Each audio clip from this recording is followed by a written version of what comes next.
You should see my screen soon. The broadcast is now starting. All attendees are in listen-only mode.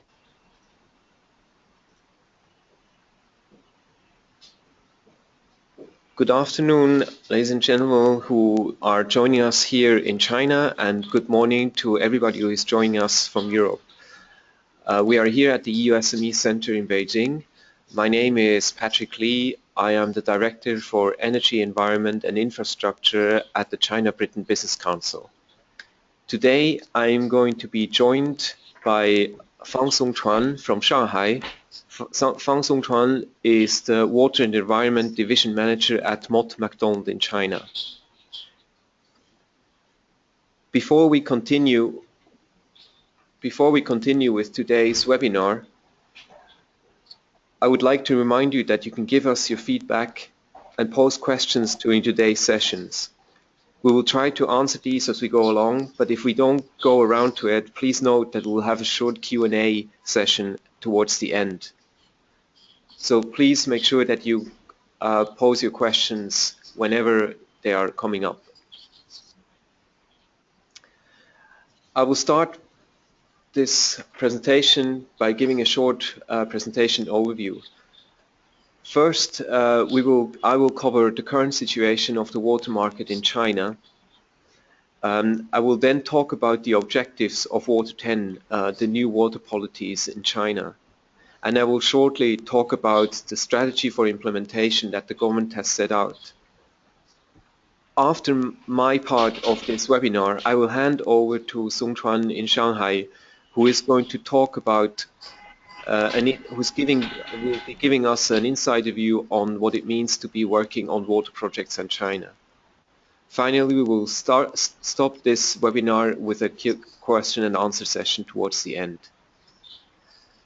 For people who are joining us, this presentation will be available for download on the website of the EU SME Center, and it will contain, for further consideration, will contain addresses of the main industry players, trade fairs in 2016 for you to consider, and links to other downloads. But without further ado, let me continue the presentation of Water 10 in China.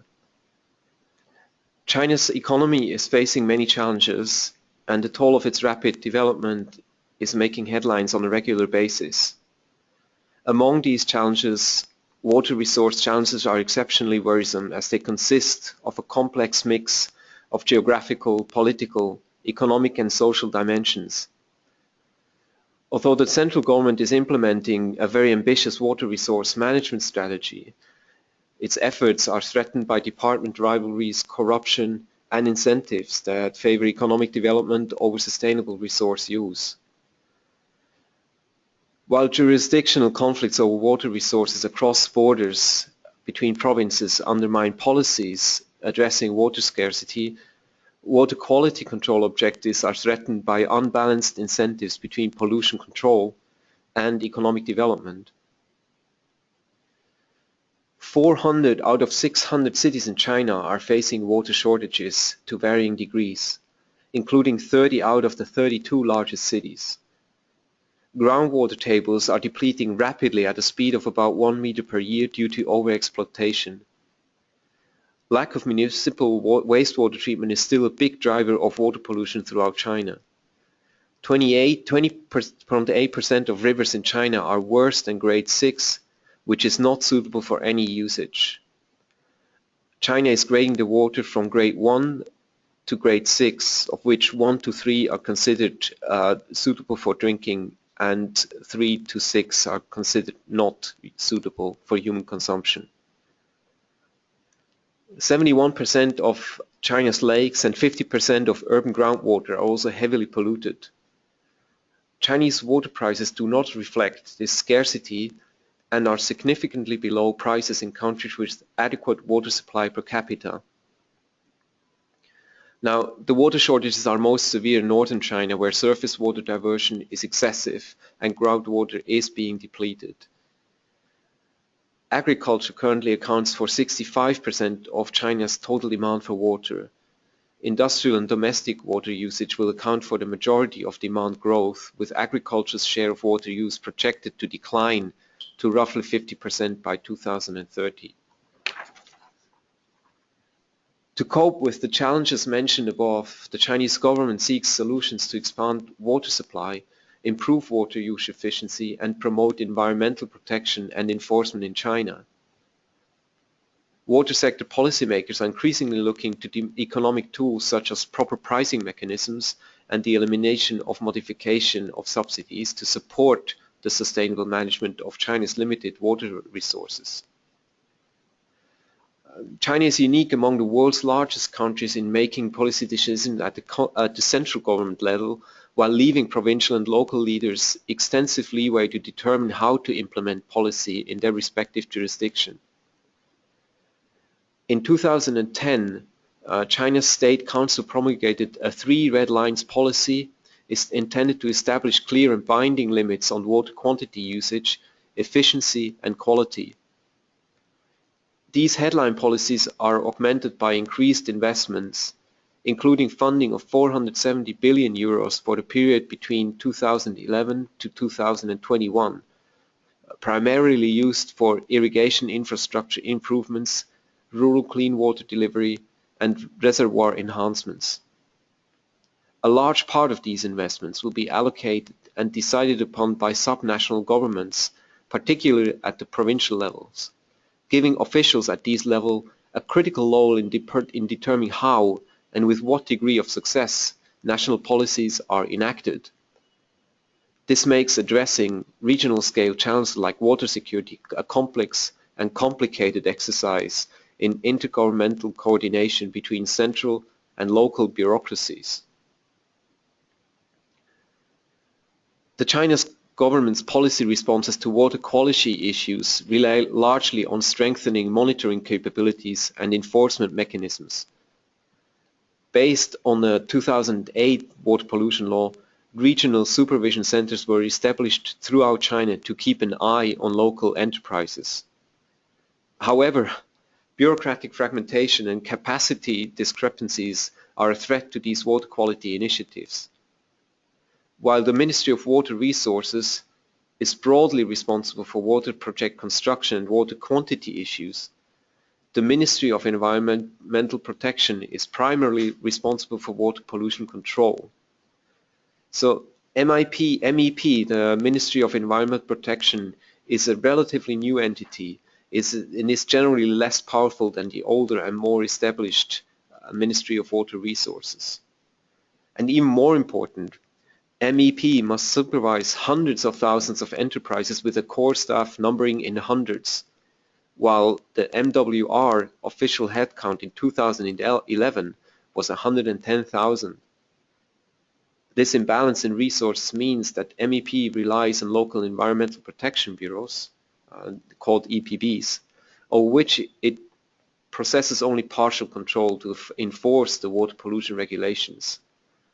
Officials at that level of government are caught in conflicting responsibilities both to central ministries as well as to territorial government leaders whose evaluation and promotion is based on a detailed set of criteria that prioritize economic growth. The result is that leaders often pressure EPBs to go easy on enforcing regulation.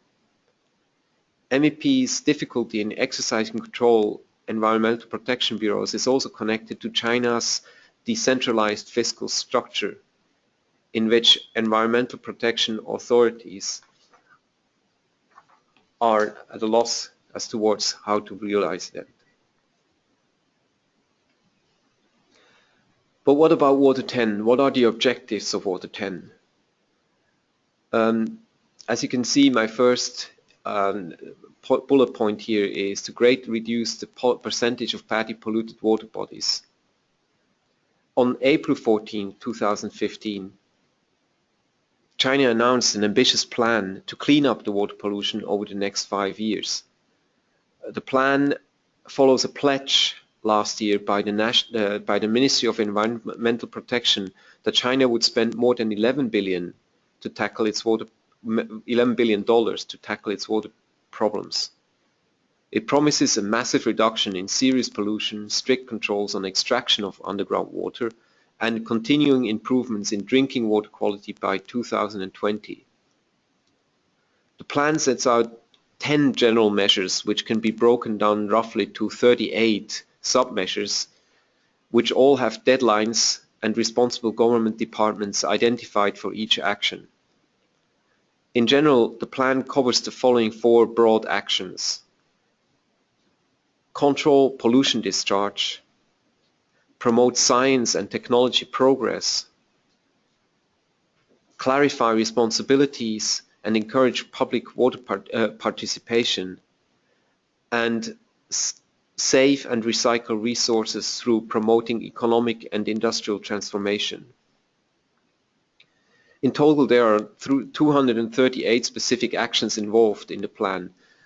You can download an English translation of this plan when you download our slides for the webinar. There is a link which has a PDF with the English translation of this policy.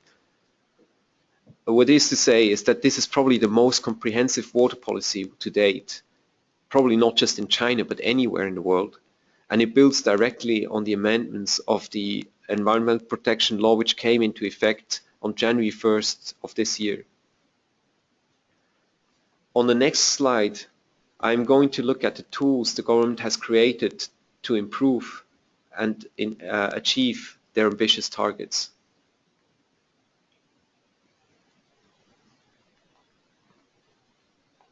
The amendments of to the Environmental Protection Law are the first change in this since it was enacted in the late 80s.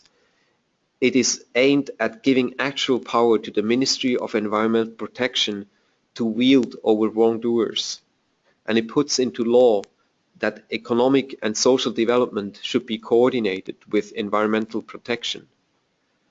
This is a fundamental shift in planning China's future growth, away from just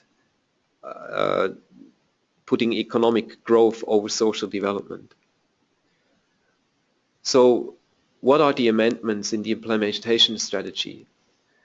Under criminal and other punishments, that means that enterprises, institutions and manufacturers will not only face fines, but could actually face criminal charges. And we already have had a few examples of this in the last couple of months. The second, penalties and fines. These penalties and fines have no cap and they can be applied daily. So if you don't comply, you will be fined again and again until you do comply. Or you can face shutdown even if you for overdue pollution treatment. Then there's a naming and shaming scheme for violating enterprises, and not just for enterprises but also for officials in case that they protect their industries and continue to pollute the environment. This is done through an official's environmental protection target responsibility and appraisal system which is being set up. So, which will make it difficult for officials who have been doing wrong things. It will make it difficult for them to move up in the hierarchy of China's Communist Party. Cleaning up and protecting water resources requires money. The government has been relaxing investments into the water sector, encouraging private investment as well as foreign investment. In late 2014, the State Council issued guidance on promoting public-private partnerships in key sectors and providing financial incentives such as subsidies and subsidized loans for investors to facilitate easier market access to 7 specific sectors, most of which are related to water. And I'm just going to name a few here. They are named the ecological and environmental protection, agricultural and water conservancy projects, and natural resource protection, including oil, gas, and mineral reserves. PPP is specifically encouraged as stated in guidelines from the Ministry of Finance and NDRC, the National Development and Reform Committee. it is clear that the government wants to develop a third-party environmental services industry. At the same time, the State Council is moving ahead with credit evaluation plans. In July 2014, the Enterprise Environmental Credit Evaluation Scheme took shape, with several provincial governments planning the implementation of this across the 16 heavy polluting industries with the finance community. Now, the new and enhanced discharge standards. These can help meet the pollution emission targets, particularly for particularly polluting industries, such as textile, chemical, agriculture, heavy metal, leather. All of these are specifically targeted with short transition period to comply or face shutdown by as early as 2016. Prior to the above stricter standards, the conflicting wastewater discharge and raw water quality standards plus inadequate pricing have led to low water prices and high untreated wastewater discharge. They have also failed to encourage companies to adopt water-saving technologies in their production facilities. These, combined with an inefficient wastewater fee collection system, have meant that it's cheaper to pollute than to clean up. Finally, the government wants to try and push their industries towards a circular economy. A lot has been talked about manufacturing 2025 in China at the moment. The fact is that the government is trying to move away from linear economy, and that starts in 2015 with policies set in place for 10 industries to focus on closed-loop production. The industries targeted are coal, power, steel, non-ferrous metals, petrochemical, chemical, building materials, paper, food, and textile.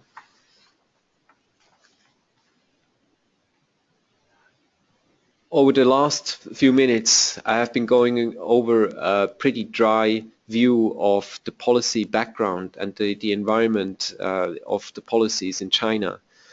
I will now hand over to Fang Songchuan from Mott MacDonald in Shanghai, who is going to give us an inside view of the implications and opportunities for business.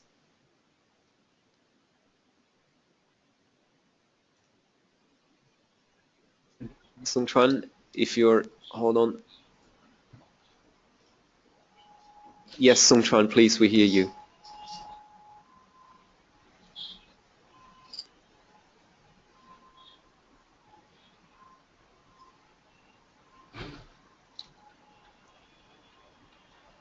Songchuan, can you hear me? Hello? Hello? Yes. Can you hear me? Yes, we can hear you. Hello? Yes. Yeah. Okay. And I'm sorry for the internet connection policy. Oh, the screen is gone. What's happened?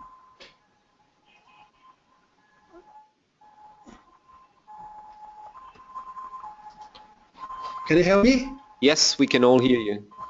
The slide screen is gone. Yo. So probably I'm using my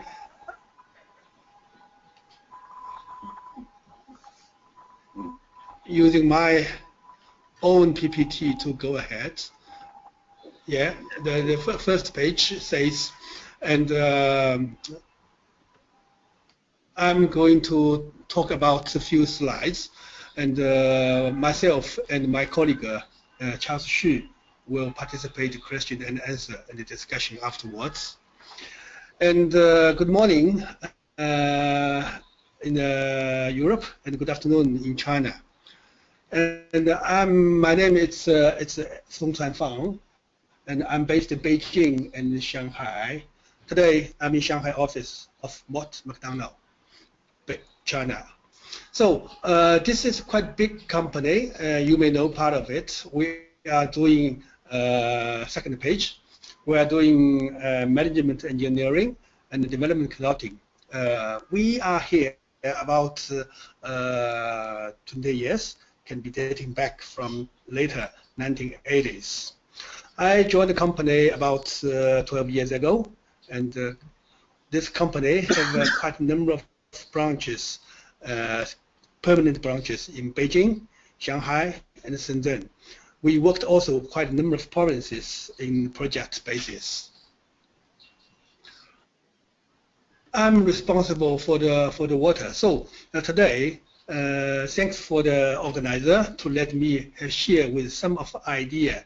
How can we look at the new Chinese government policy? We call it Water 10.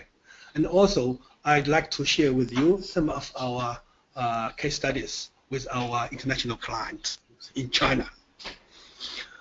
Then we can see this new Chinese government Water 10 have their characteristics.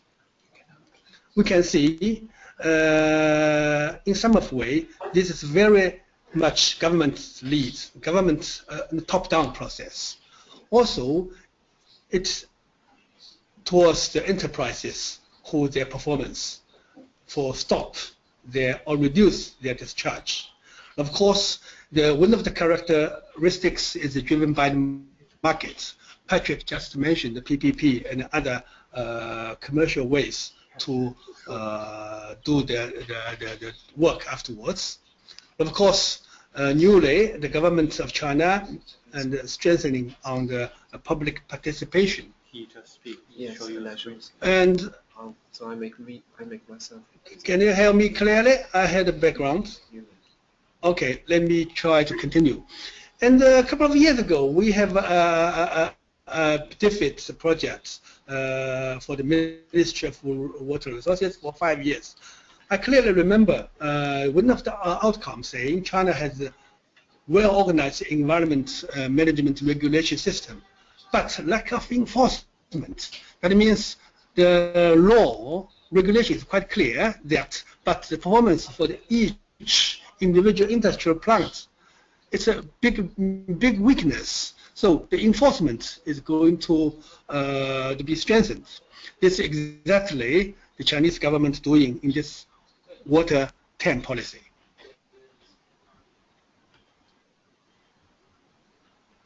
Next page. So from this, the few outstanding figures we can see from Water 10. The slides here. Next coming 5 years, we call it the 13th five-year plan of China. We'll have figures of 5,000 billion RMB will be spent. It was the kind of estimation only for this Water 10 implementation. So it's a quite ambitious government planning to really like to do so. Yeah. Also, other few figures down there. Next page. So such kind of big figures. Look at the statistics in this year. We can see, and such kind of environment protection companies, enterprises is doing their business in China. And as a summary, including the estimated annual growth rate. So still a big gaps there. That means some of the gaps can be filled by our international company, can be filled by our European companies. Is that true or not? So we are looking forward to have more business here, even though we are based in China. We are based here for many years. So next page. The expected coming events, we can see it will be more enforcement.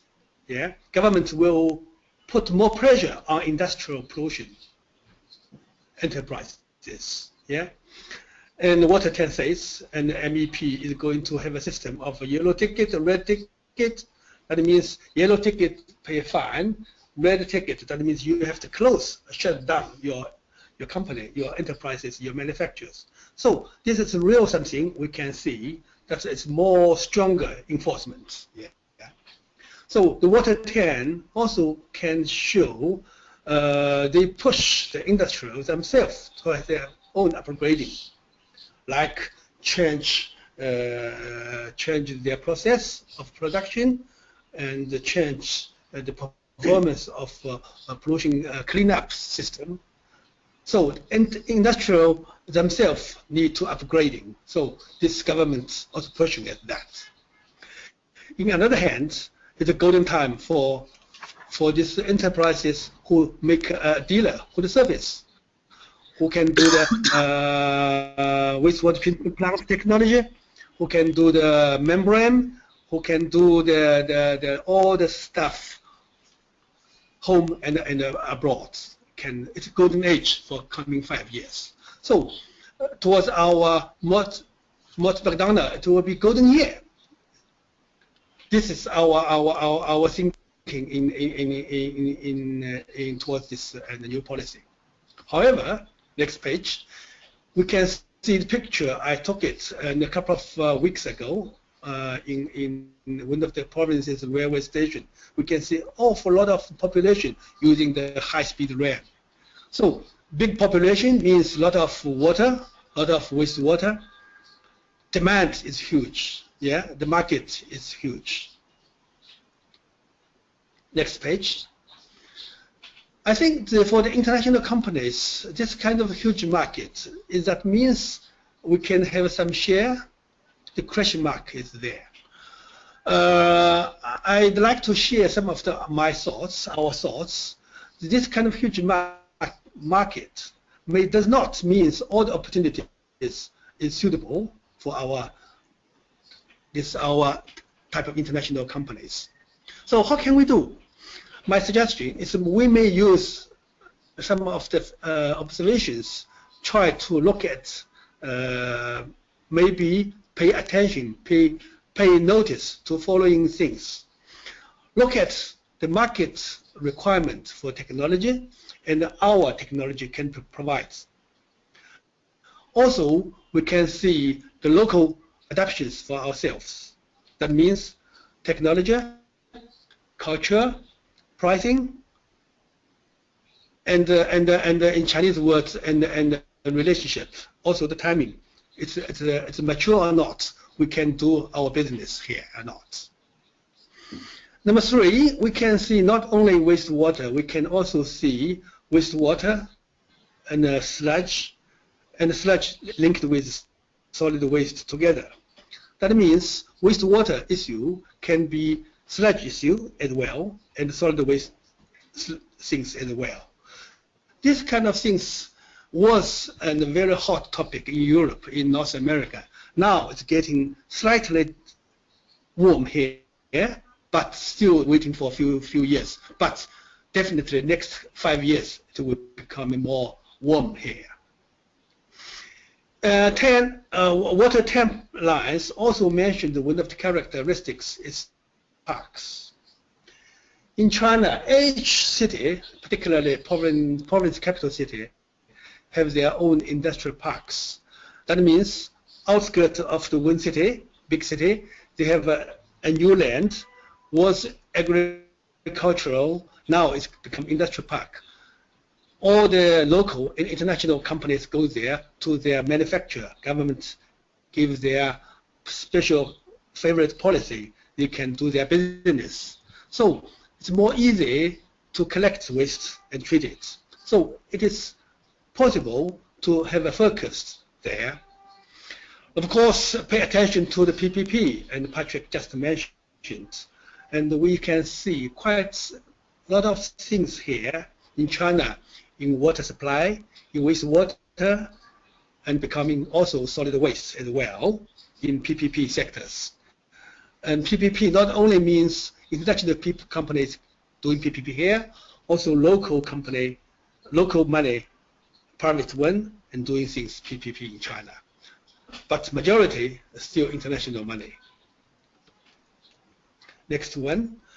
And I'd like to share and some of our observation towards markets. We cannot say, and this huge market, which part it belongs to international company, which part it's not. So by observation, we can see in April this year, China, USA, America, not Europe, have some of the area have their project agreements. Wastewater, water reuse, and membrane technology. That hints something, some sector let us to do more investigation.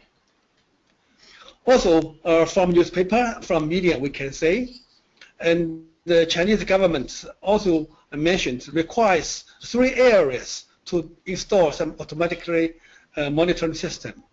In other words, these 3 areas is much more economically mature. They have more money, they have more economic strength, they have more opportunity for our possible business. That is Yangtze Delta, in Yangtze River, Shanghai is, and the Zhujiang Delta, Guangzhou and Shenzhen in south, close to Hong Kong. Number 3 is Beijing, Tianjin, Hebei. That means in northern part of China, but also in the east parts. So I think if we look at the geotechnical, geographic layouts for all this, I believe this 3 area is much more warm in coming 5 years. Following 2 slides, I'd like to share with you for our recent case study for an international company. We did a project for a manufacturer who is near close to Shanghai, who is a special chemical manufacturer. They have a huge pressure from local governments because of Chinese local government give them, they say, your pollution, that kind of level cannot be anymore. So they're looking for our technical support to inspection their equipment installation, provide relevant technical comments for the engineering process, inspect the commissioning of their new wastewater treatment plants. This kind of assistance, we think, is quite typical for thousands of international companies, whatever they are, joint venture, cooperative, or WOFE, solar investment in China. They can be few years, can be more than 10 years history in China. They have a more pressure facing towards the government policy. Our findings, our conclusion can be seen. This will be pressure also need to meet future requirements to stricter regulations by EPB. That means water tank. This kind of phenomena will be more cases in China, not only in Shanghai. So there is another toward us. This is my business growing point. Second case study, in 6th page. Recently, we do also nearby Shanghai. There is a special construction material manufacturer. They have a problem of VOC, hazardous waste.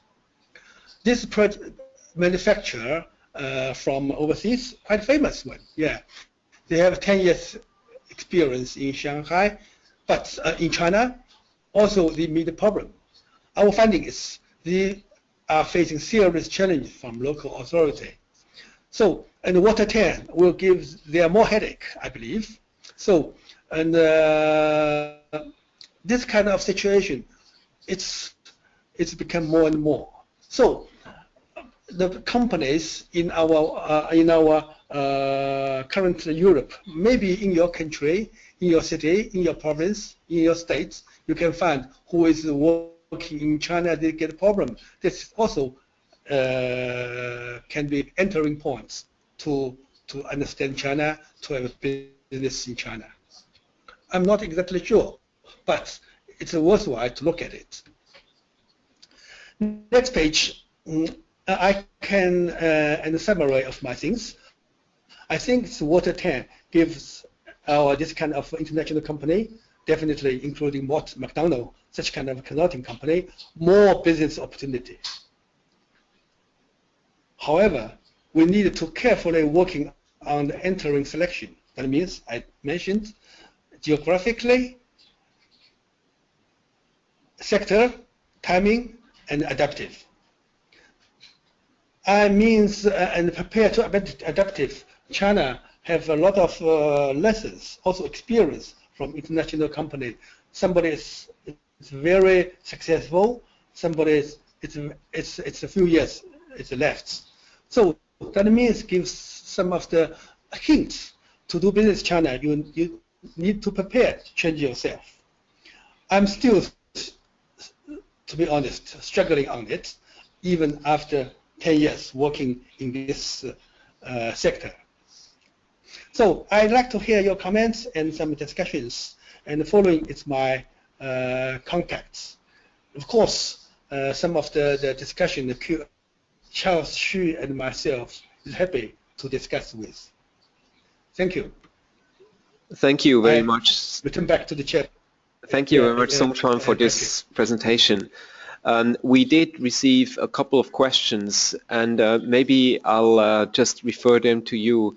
So the first question was, with an increase in monitoring, is there an interest in water sensor technology, and what parameters are considered critical for water quality? Should I reply now? Yes, please. Yes. Briefly? Yes. Yeah. I think in China still using the simple parameters. For instance, the COD, BOD. Even though quite a number of other choice organics is to become a list. For detail, you can look at the new China discharge standards. They have 27 in prioritized parameters. But normally, the automatic monitoring is COD, organic one, and ammonia as well. Ammonia can be related with total nitrogen. So, summary, an organic one and nitrogens are looked at in detail. I'm not sure this is clearly mentioned. Answer the question. Yes, I think that will answer the question. A second question that was asked is water recycling and reuse included in the move towards a circular economy? And maybe... Yes, a very good point, yeah. Yes, please go on. You complete the... Okay, sorry to interrupt you. And I think this is a very nice question. And northern China, particularly in dry part of China, is promoting the wastewater reuse. It is a part of the circular society, circular cities or area. We promote it. Water shortage is a big issue.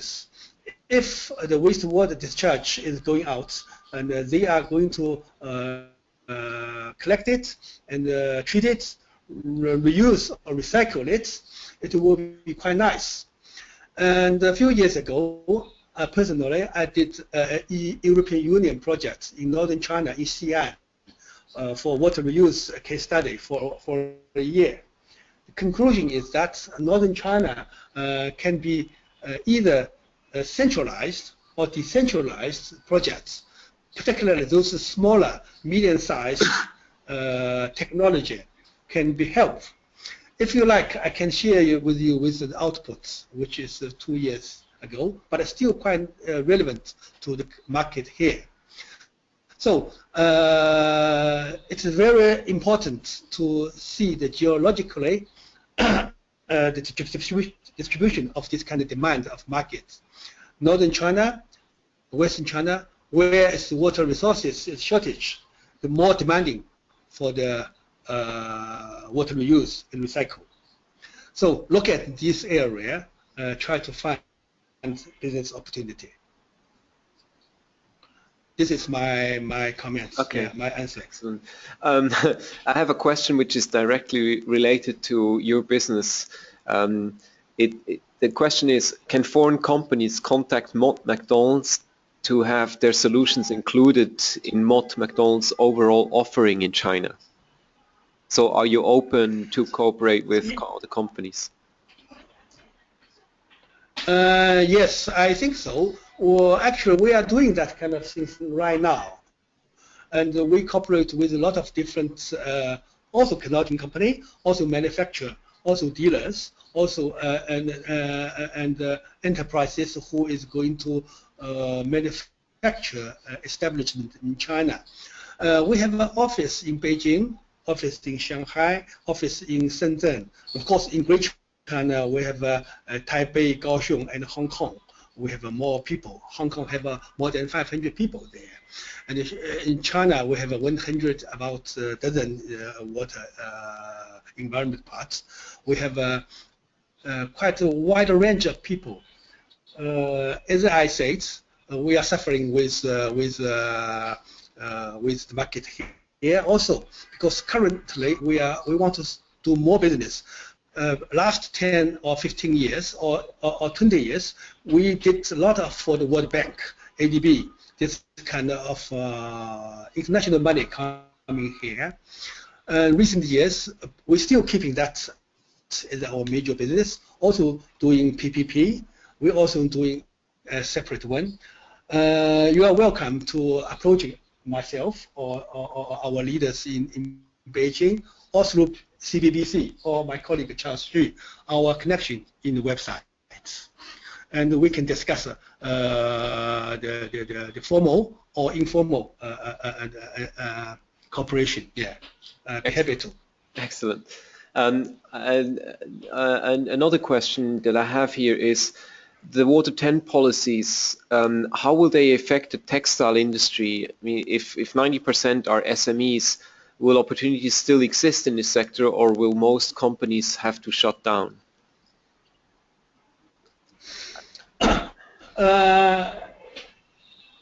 Charles may give some of the idea for this one. I give this one to Charles. Okay. Yeah. Okay.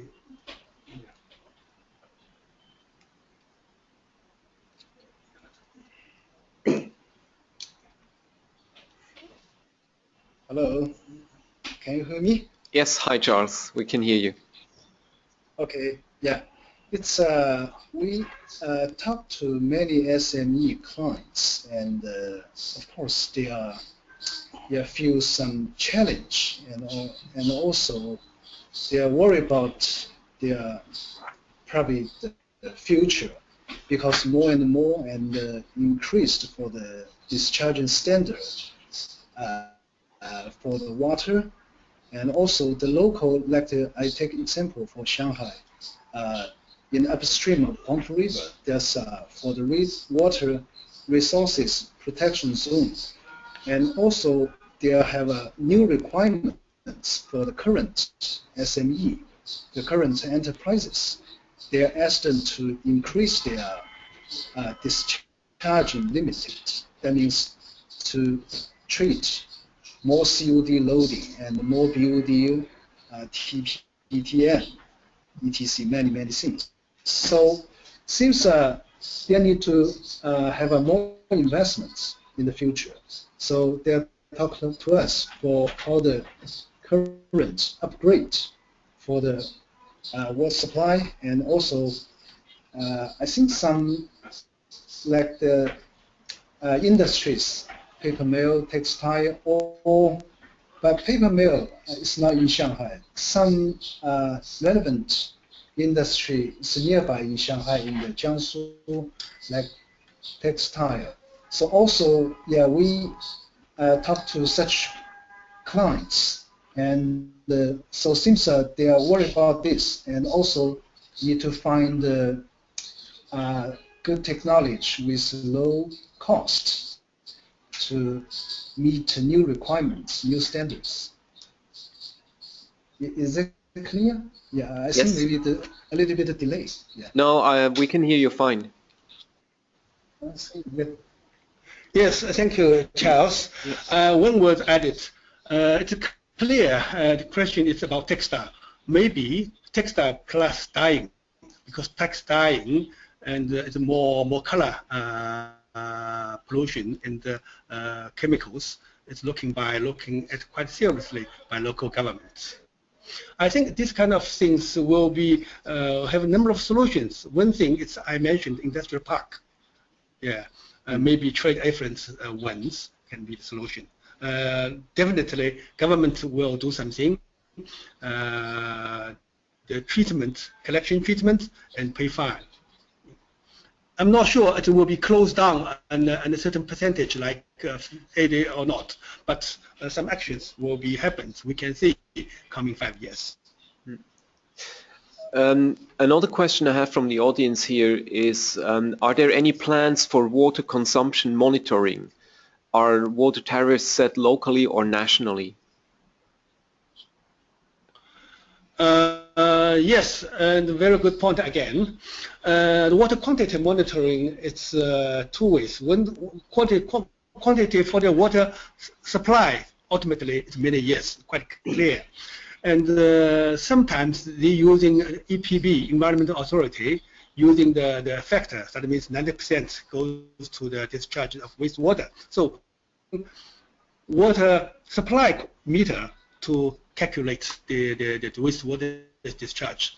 But in some cases, it's not such kind of simple. So they have to install flow meters there. In this case, and I don't think it's a big problem for that. For the quantity, and that means it's for the wastewater discharge, quantity is the element. It's already happened here. The practice is using either direct meter or using water supply meter. The second part of your question is talking about water tariff. Recently, we worked for the World Bank for one of the water tariff projects in Jiangsu, where it's nearby Yangtze River. We completed the project. And I can say nationally will not give, China is so big, the wide range of the area, will not give a standard or same wastewater or water supply tariffs there. But this kind of improvements will be one city, municipality level, may not be a province even. It will be municipality, city level to have one settled, but not county, not prefecture level cities. So the city, like for instance Nanjing or Danyang or Chongqing, they have the one settled water supply and water tariff. And the reform of tariff is become more serious here. Compare with 10 years time, it's more sophisticated. The progress is huge, even though it is still not a full price recovery tariff yet, but it is goes to that direction. So it's not national; it's individually in city level. Yeah. Okay. For our business, this is a very important factor to have our business. If their water have a right water tariff or for better water tariff, it is a guarantee. Yeah, it's the sources anyway. Yeah. Thank you for answering this question. Okay, I think that, yeah, this is my question. I can talk more about it, but time limitation. Yeah. Yeah. I have one last question, I think, here, which is regarding the investments. For the 1.9 trillion RMB investments estimated in the Water 10 plan, how much is to be invested by the government and how much by the industry? I don't know if you can answer that question, if you have a reply to that.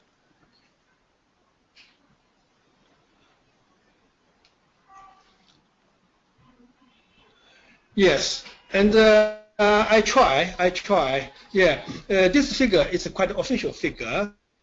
They say it's in the Water 10. Actually, it's the director, deputy director of MEP said that toward the medium.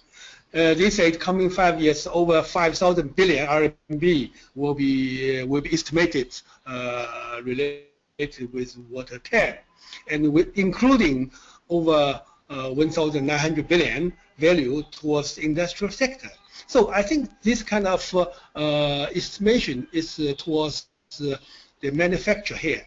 I mean, current this kind of manufacture for wastewater treatment plants, membrane, chemicals, technology, various of different kind of things.